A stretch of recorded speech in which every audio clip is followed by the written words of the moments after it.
அஸ்ஸலாமு அலைக்கும் வரஹ்மத்துல்லாஹி வபரகாத்துஹு. அன்பின் இஸ்லாமிய சகோதரர்களே, நண்பர்களே, இந்த ரமலான் மாதத்தில் அல்லாஹ்வுடைய ரஹ்மத்தும் மகஃபிரத்தும் நரக விடுதலையும் அனைவருக்கும் கிடைக்கட்டுமாக. இன்றைய நாள் மாஷா அல்லாஹ் மதீனா முனவராவிலே நபி ஸல்லல்லாஹு அலைஹி வஸல்லம் அவர்கள் முதல்ல கட்டிய பள்ளி மஸ்ஜிதுல் குபாவுக்கு இஃப்தாருடைய அந்த நேரத்துக்காக வேண்டி, இஃப்தார் செய்வதற்காக வேண்டி இந்த மஸ்ஜிது குபாவுக்கு நாங்கள் வந்திருக்கிறோம். அல்ஹம்துலில்லாஹ், அல்லாஹ்க்கு எல்லா புகழும். மிக மிக சந்தோஷமா இருக்குது. இப்படி ஒரு சந்தர்ப்பத்தை அல்லாஹ் சுப்ஹானஹு வ தஆலா தருவான்னு சொல்லி நினைக்கல. அல்லாஹ்க்கு எல்லா புகழும். அல்ஹம்துலில்லாஹ் அலா குல்லி ஹால்.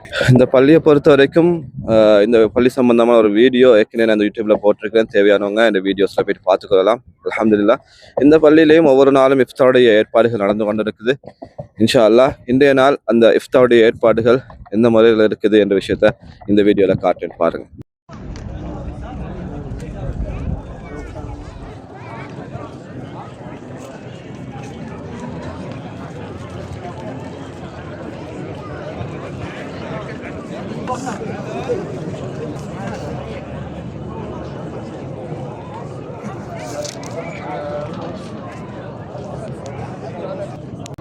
வெயிட் பண்ணி கொண்டிருக்கிறோம்.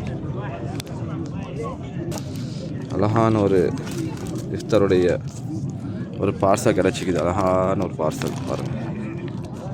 இஃப்தார் சாஹிப் துயூஃப் குபா துயூஃப்னா சுப்ஹானல்லாஹ். குபாவுக்கு வந்த விருந்தாளிகள் எங்களுடைய விருந்தாளிகள்.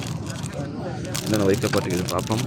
ஒரு பன் வைக்கப்பட்டிருக்குது, ஒரு பேரிச்சம்பழம் டேட்ஸ் பக்கத்தில் வைக்கப்பட்டிருக்குது, ஒரு தயிர் வைக்கப்பட்டிருக்குது, ஸ்பூனும் இந்த தயிரில் போட்டு சாப்பிடக்கூடியதும் டிஷ்ஷும் வைக்கப்பட்டிருக்கு, ஒரு நீருடைய பாட்டில் வைக்கப்பட்டிருக்கு.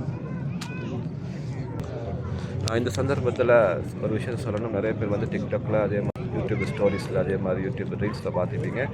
இங்கே மக்கா மதீனாவில் இஃப்தார் செய்யக்கூடிய இடங்களில் பேக்கெட்ஸில் வந்து சல்லி வைக்கப்பட்டது போல் பார்த்துருப்பீங்க. 500 ரியால் அந்த மாதிரி சல்லிகள் வைக்கப்படுறத பார்த்துருப்பீங்க. அப்படி பார்க்கக்கூடிய வீடியோக்கள் வந்து உண்மையான வீடியோக்கள் இல்லை. பொதுவாக இங்கே யாரும் அப்படி சல்லி வைக்கிறது இல்லை. இஃப்தாருடைய அந்த சாப்பாடுகள் இஃப்தாருக்கு தேவையான விஷயம் மட்டும் தான் வைக்கிறாங்க. அந்த விஷயத்தை புரிஞ்சுக்கோங்க.